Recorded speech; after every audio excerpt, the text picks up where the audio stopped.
আজকে নিজের ইনকামের টাকা হাতে পেয়েছি। কি ভাবছো ফেসবুক থেকে পেয়েছি? না না না, ফেসবুক থেকে নয়, বলছি কোথা থেকে পেয়েছি।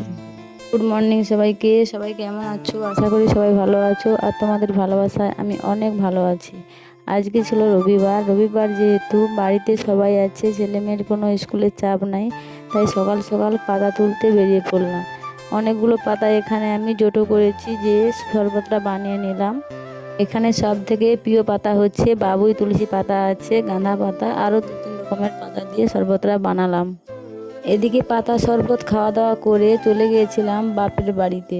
যেহেতু কালকে চুল কাঁচি মারতে এসেছিলাম, ওগুলোর কিছু রয়ে গিয়েছে, তাই বাবার বাড়িতে একটু গিয়েছিলাম সকাল সকাল। তখন বাজে 9টা। ছেলেকেও খাবার খাওয়ানো হয়নি, ওই শরবতটুকু খেয়েই দুজন বেরিয়ে পড়েছি। এত সকাল সকালে শরবত জল সব কিছু খেলে পেটটা তো ফুলে যাবে, আর কাজ করতে পারবো না।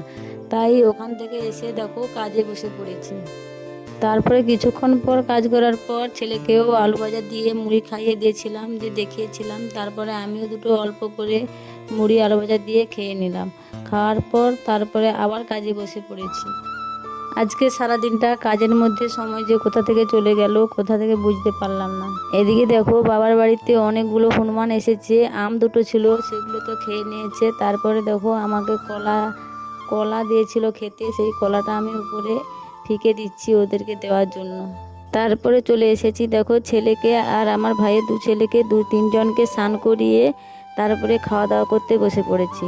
আজকে হয়েছে নতুন একটা রেসিপি, ওই চালতা দিয়ে চিংড়ি মাছের টক, আর হয়েছিল ঝিঙ্গে আলুর পোস্ত, কুদলি ভাজা।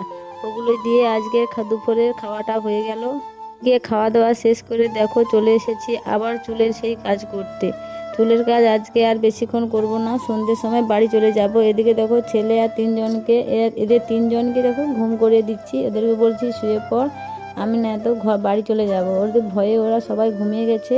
এদিকে কাঁচি টাঁচি শেষ করে তারপরে দেখো মা শশা কেটে দিয়েছিল, আমার 3 জন পরে খেয়ে নিচ্ছি। ছেলে তো বাড়ি চলে গেছে।